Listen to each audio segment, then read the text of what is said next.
Assalamualaikum warahmatullahi wabarakatuh. Jumpa kembali dengan saya, Iliana Zeta, calon guru penggerak Angkatan 9 dari SMPN Negeri 13 Kota Serang. Pada kesempatan ini, saya tidak sendirian, ditemani oleh teman sejawat saya, yaitu Ibu Dewi Yulianti. Beliau adalah guru mata pelajaran IPS, salah satu guru dari SMPN Negeri 13 Kota Serang. Beliau sebagai guru yang akan diobservasi pada kegiatan Superdesi Akademi. Assalamualaikum Bu Dewi. Apa kabarnya hari ini? Alhamdulillah Bu Dewi, kita semuanya dalam keadaan sehat. Pada hari ini, Bu Dewi, kita akan melakukan percakapan pra-observasi. Ini adalah salah satu tahapan dalam kegiatan supervisi akademik. Ini dilakukan sebelum saya mengamati proses pembelajaran di dalam kelas atau sebelum saya melakukan supervisi di dalam kelas Bu Dewi. Adapun tujuan dilakukannya supervisi adalah untuk mengetahui dan mengevaluasi jalannya proses pembelajaran yang akan dilakukan di dalam kelas. Dan mengapa hari ini kita melakukan pra-observasi? Itu sebagai persiapan awal Bu Dewi sebelum nanti Ibu melakukan supervisi di dalam kelas agar lebih siap, lebih percaya diri, sehingga memberikan pembelajaran terbaik bagi murid kita.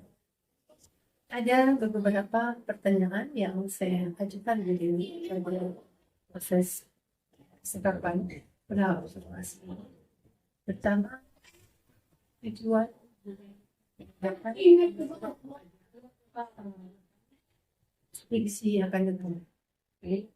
Untuk kegiatan yang akan datang, materi yang saya akan ajarkan adalah mengenai materi kedatangan bangsa Indonesia dengan tujuannya yaitu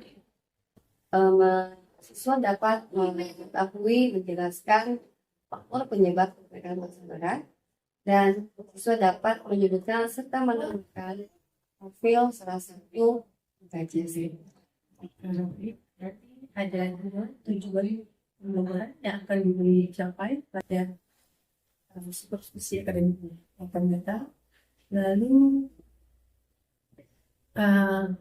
bagaimana area pengembangan yang akan dicapai pada pembelajaran tersebut? Baik, untuk area atau aspek yang akan saya kembangkan nanti, yaitu ada dua kembangkan nanti, yaitu ada dua pengetahuan dan aspek pengetahuan. Baik, berarti ada dua area pengembangan yang akan dilakukan, yaitu aspek pengetahuan dan aspek keterampilan.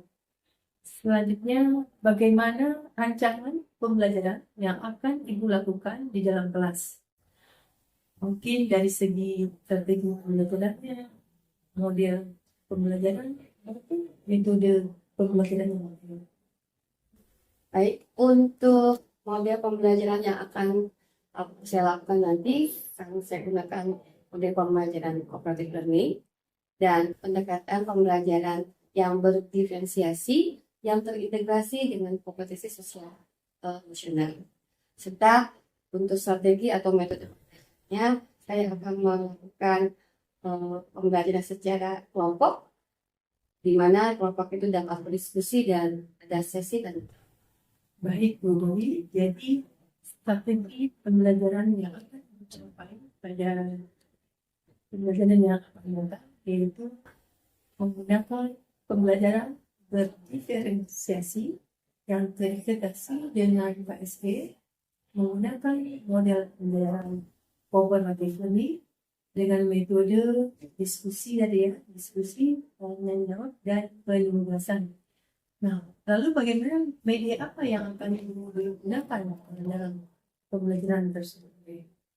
untuk kegiatan nanti, saya akan mempersiapkan bahan presentasi menggunakan PowerPoint. Terus alat yang akan saya gunakan mungkin nanti laptop, fokus ke dan penyediaan RKPD bagi siswa. Ya, baik. Kira-kira kapan Budi akan melakukan pemilihan tersebut? Di hari apa? Kelas berapa?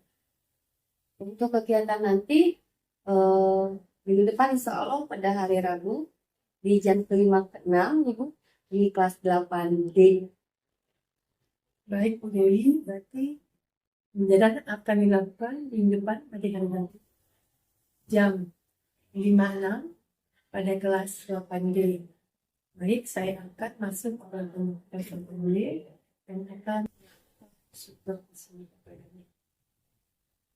Saya nanti akan melihat dan mencatat apa saja yang terjadi dalam kelas ya, Dewi.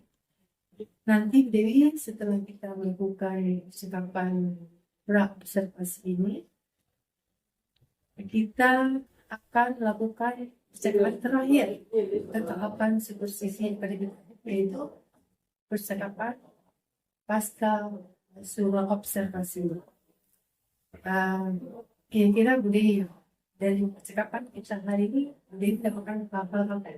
Ya, dari percakapan kita jadi saya dapat gambaran ya Bu. Nanti saya akan menggunakan metode apa, medianya apa saja, terus bagaimana pembelajaran dan sebagainya. Jadi dari percakapan ini, Budi tahu ya apa yang akan dilakukan pada kegiatan supervisi pada dan semoga apa-apa yang sudah Ibu rencanakan bisa berjalan dengan baik. Terima kasih banyak Bu Dewi atas waktunya dan sudah bersedia berbincang-bincang dengan saya dalam kegiatan pra-observasi. Sampai ketemu pada supervisi pada Rabu depan. Assalamualaikum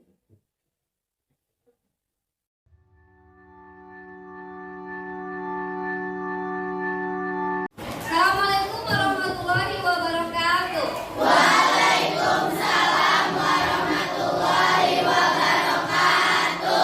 Apa kabar anak-anak? Ya, saya senang sekali bisa masuk lagi di kelas ini ya. Sudah lama liburan kemarin, sudah melakukan AKS awal kemarin. Alhamdulillah kita bisa memasuki materi baru lagi. Sebelum ke sana, saya mau cek terlebih dahulu nih siapa saja siswa yang tidak hadir ya. Tolong seksi ke sekretaris ya. Sekretaris tolong siapa saja yang tidak hadir tolong kemari.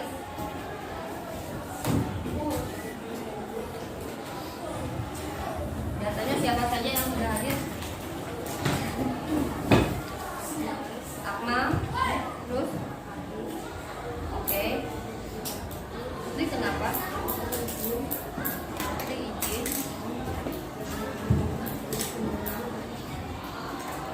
Ini laporan nanti ke Oke, terima kasih. Baik, anak-anak, sudah liburan panjang kemarin kita memasuki materi baru tentunya. Ada materi yang akan kalian pelajari banyak, tetapi untuk materi semester ke depan ini lebih cenderung kepada materi sejarah.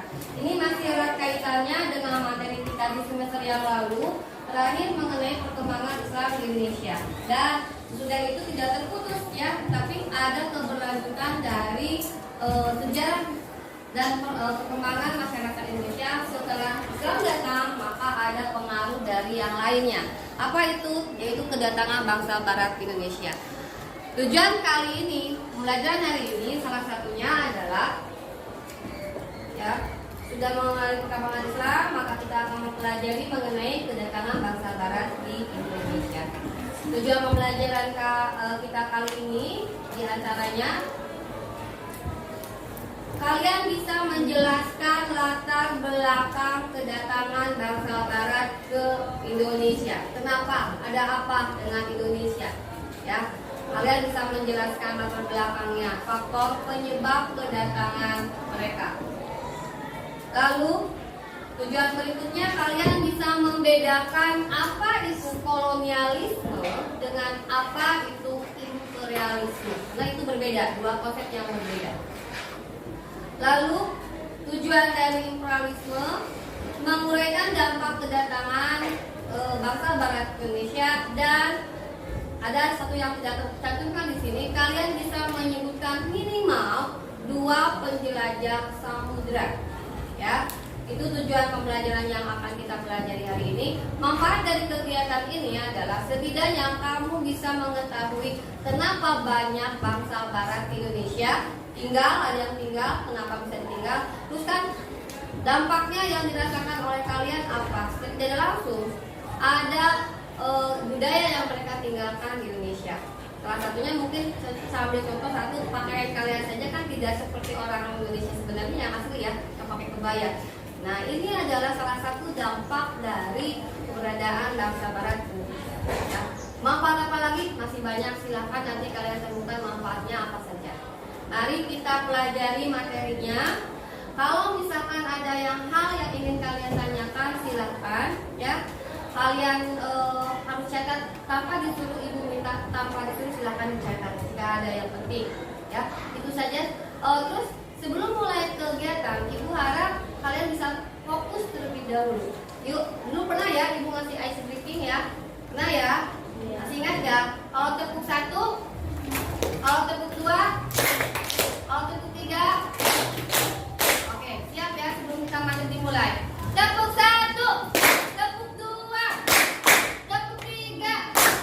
Oke, selamat. Kita sudah mulai fokus ya. Insya Allah kita mulai dengan materi mengenai faktor pendorong dari kedatangan bangsa Barat ke Indonesia. Faktor pendorong dari kedatangan bangsa Barat ke Indonesia. Coba kalian perhatikan berikut ini. Ini ada sebuah gambar. Kelihatan dengan jelas? Kelihatan? Benda apakah itu? Ketumbar, pala, kemiri, apalagi yang kamu lihat di situ yang bulat-bulat ini apa? Ini semua bulat-bulat, merica, pala, merica, ketumbar dan sebagainya itu apa? Alat bumbu, buat bumbu. Buat bumbu. Bumbu apa? Masakan. Kita mengenalnya bumbu-bumbu atau orang lain menyebutnya rempah-rempah. Ya. Nah, masih ingat kita memiliki berapa musim? 2. Musim hujan, musim kemarau. Kita Indonesia punya 2 musim, kemarau dan hujan. Kita bandingkan terlebih dahulu ke orang bangsa Barat. Mereka berada di daerah yang beriklim 4 musim. Ada yang mengetahui apa saja? Salju, gugur, panas, satu lagi musim semi. Dari 4 musim ini ya, dari 4 musim ini, musim mana yang gak mungkin kamu bisa nanam sesuatu? Kenapa? Kaisa? Karena dingin. Kenapa kalau dingin gak bisa nanam tanaman? Karena kira-kira kenapa kalau musim dingin kan? Ya, Nabila. Tidak ada cahaya. Apalagi? Cahaya apa ya? Lampu. Matahari. Apalagi? Saya. Titik. Semuanya ketutupan salju dan tidak bisa ditanam apapun. Very good, Nabila. Very good, Keza. Very good. Ini apa lagi? Very excellent. Ya, ketika musim salju, kita nggak bisa nanam apa-apa. Kita masih butuh makan nggak? Gimana tuh kan tanahnya nggak bisa ditanam? Mengimpor. Selain kata mengimpor, ada lagi? Menyetok. Nyetok. Saya bilang nyetok. Sekarang ibu tanya kembali.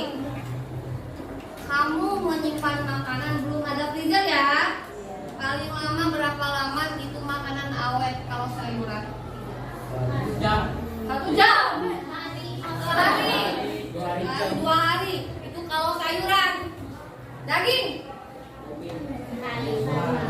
Sehari juga ya. Bayangkan ini belum ada freezer. Tapi ketika musim dingin di sana itu berlangsung 3 bulan, gak ada freezer. Pakai apa mereka mengawetkannya? Dan benda-benda inilah mereka mengawetkan makanan tersebut. Daging, kalau misalkan dibumbuin minimal mereka bisa menyetoknya ya lebih lama, nggak cepat busuk. Begitupun dengan sayuran. Teknologi makanan ini dikenal karena ada bahan pengawet yang alami. Ini barang-barang ini yang menjadi pengawetnya. Ini yang menyebabkan mereka bisa bertahan. Faktor yang paling menyebabkan mereka ini datang ke dunia timur, jatuhnya kota Konstantinopel ke tangan Turki pada tahun 1453. Konstantinopel ini adalah pasarnya atau pusatnya rempah-rempah tadi. Pusatnya bahan pengawet makanan selama 3 bulan.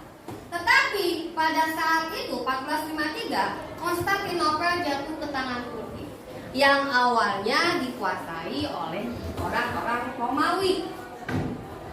Lalu apa kaitannya? Pada saat itu ternyata ada sentimen politik yang menyebabkan mereka nggak mau datang jualan ke Konstantinopel. Orang Eropa juga pada saat itu ketika tidak mau berhubungan baik dengan orang-orang Turki, ya mereka nggak mau melakukan perdagangan dengan orang sana, maka mereka mencari daerah penghasil rempah-rempahnya. Kemana? Orang-orang sana berpikir bahwa rempah-rempah itu dari timur, maka mulailah pencarian rempah-rempah ke dunia timur. Sampai sini ada pertanyaan? Untuk mencari rempah-rempah, ada 2 negara yang diizinkan untuk mencari rempah-rempah, Spanyol dan Portugal. Ketika mereka melakukan penjelajahan, ada teknologi yang menyertai namanya kompas. Sampai di sini ada pertanyaan? Ada pertanyaan? Ya, ada. Untuk materi yang pendalaman materi berikutnya, saya akan meminta kalian untuk mengeksplor, menganalisis materi mengenai kedekatan bangsa barat dengan mengeksplor RKPD yang akan diberikan. Dikerjakan secara kelompok, kalian boleh membuka buku paket dan sumber yang lain, tetapi diharapkan kerjasama dengan meninggalkan jejak seperti biasa. Ya, jelaskan lebih dahulu pembagian RKPD-nya. Di sini bagian A, bagian B, bagian C. A, B, C. Kalau ini ada 6, kalau lebih berarti kamu poinnya dapat nilai 6. Kalau ini dapat dikerjakan dengan baik, poinnya juga 6. Di sini saya akan meminta kamu menyusun gambar tokoh penjelajah. Kalian eksplor, nanti silakan buku paketnya dibuka ya. Saya hanya akan menjelaskan mengenai faktor pengaruhnya saja. Siapa dia? Ditempelkan, disusun dengan baik, dan ini mendapatkan poin 10. Nanti di akhir, kalau misalkan waktunya tidak cukup, kalian akan saya tugaskan untuk membuat profil si penjelajah samudra. Diingat-ingat gambarnya, ya. Nanti dikumpulkan. Oke.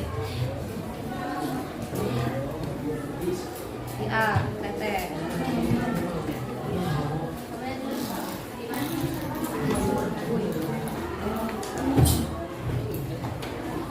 Oke. Mulai dari sekarang. Tolong jangan hanya fokus dalam menyusun puzzle, tetapi kalian juga mengerjakan bagian A dan bagian B-nya ya.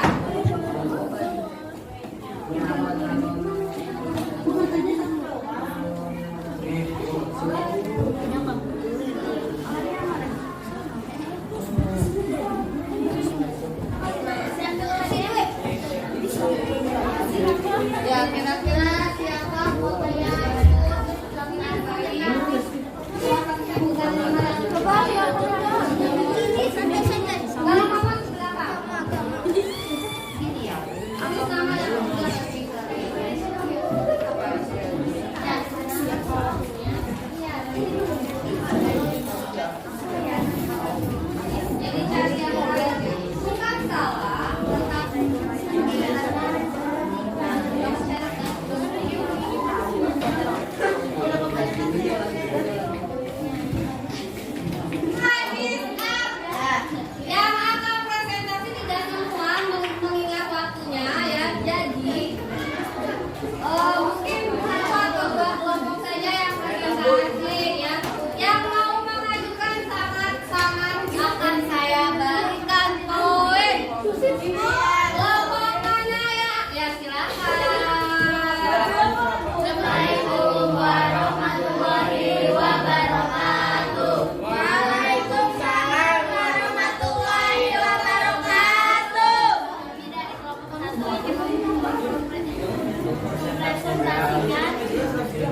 kesulitan daya tarik yang dimiliki Indonesia yang menyebabkan bangsa asing tertarik untuk menguasai Indonesia.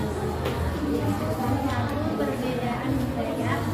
Dua, tanah subur. Tiga, mempunyai rempah-rempah. Empat, mempunyai tambang batubara. Lima, mempunyai banyaknya keindahan alam. Enam, banyaknya tradisi.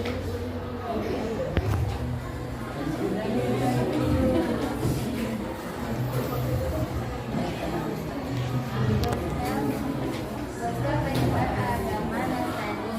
Bos mencari kekayaan. Glory mencari kemenangan atau kejayaan.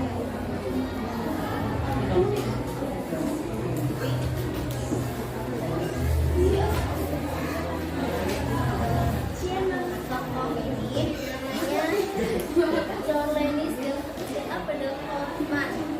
Terus perjalanannya memimpin ekspedisi ke Indonesia di pelabuhan Banten melalui Selat Sunda. Sekian dari program kami. Wassalamualaikum warahmatullahi wabarakatuh.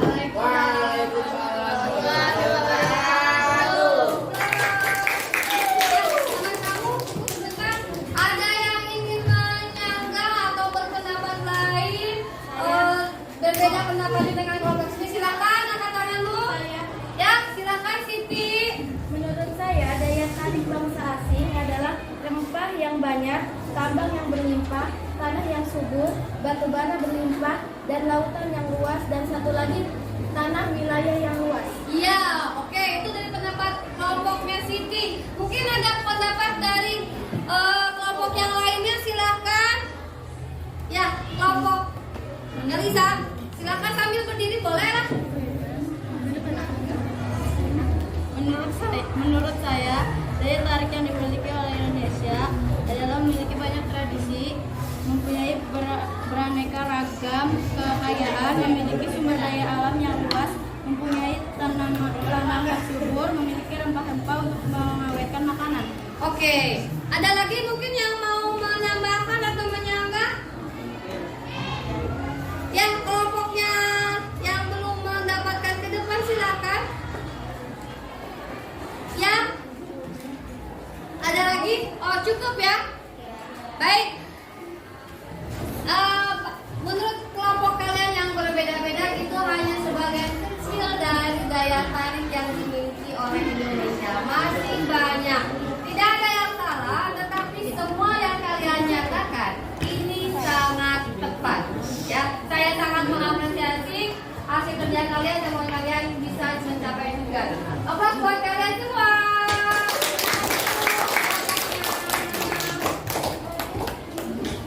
Ya, kita lanjut ya. Sudah kalian temukan bahwa yang namanya daya tarik yang dimiliki Indonesia itu apa saja, tujuannya apa saja, dan ada gambar tokoh ya.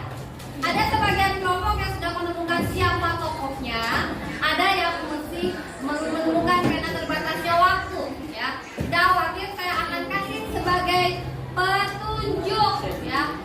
Ketika mereka datang, siapa saja yang menjadi pionir atau pionir yang menjadi perintis kedatangan bangsa Barat ke Indonesia. Ada beberapa negara, tadi sebutkan salah duanya Spanyol dan Portugal. Tetapi bukan hanya itu saja, ada beberapa negara yang melakukan penjelajahan samudra. Berikut ini adalah para penjelajah samudra.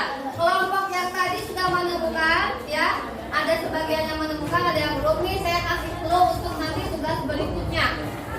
Tadi di RKPD yang tadi ada gambar yang belum kalian temukan siapa tokohnya, bagaimana jalur perjalanannya. Ya. Bagi yang sudah, terima kasih. Tetapi bagi yang belum, ini akan saya jadikan tugas buat kalian secara kelompok di rumah yang akan kalian kumpulkan di pertemuan berikutnya. Tugasnya untuk wayang tugasnya sebagai berikut. Buatlah profil penjelajah samudra menggunakan media desain bebas. Kamu bisa mendesain pakai aplikasi apa?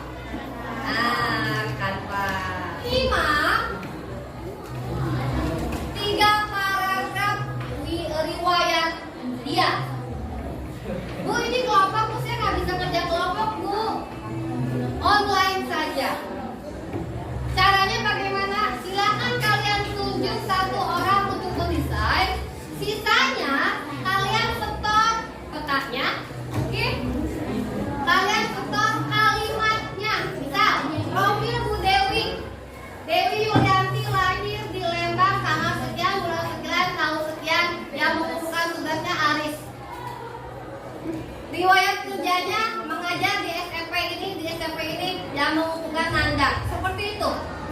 Tapi ini yang diminta adalah profil penjelajah samudranya. Bu, saya nggak tahu itu siapa namanya, nggak tahu. Kalian boleh menggunakan mesin pencarian di mungkin Google.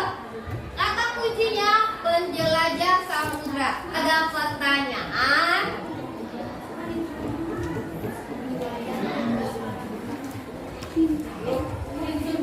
Tidak ada, cukup jelas. Ya, jika tidak ada, mungkin sampai di sini materi yang akan ibu sampaikan. Menurut kalian bagaimana pembelajaran hari ini? Tak kedengeran? Nah, nanti kita akan menyambungkan lagi mengenai materi ini ya, penjelasan samudra untuk ke materi kolonial dan perang. Ibu harap tugasnya ditumpukan di print out di hari kedua ibu ini.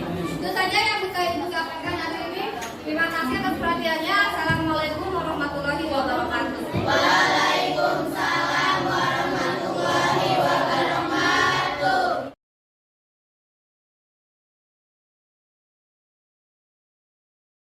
Assalamualaikum warahmatullahi wabarakatuh.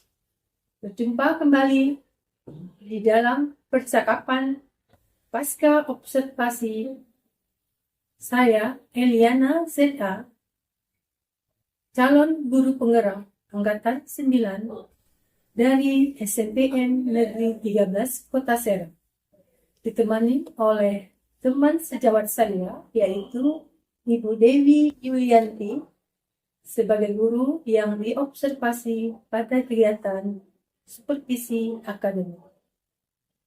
Pada percakapan pasca observasi ini, Bu Dewi, saya akan mengajukan beberapa pertanyaan yang terkait dengan jalannya proses observasi ke kelas yang sudah dilakukan kemarin. Bu Dewi ya, tujuannya dilakukan percakapan ini untuk mengetahui sejauh mana proses pembelajaran yang dilakukan di dalam kelas. Untuk pertanyaan pertama, bagaimana perasaan Bu Dewi terkait dengan jalannya kegiatan observasi yang Ibu Dewi lakukan kemarin?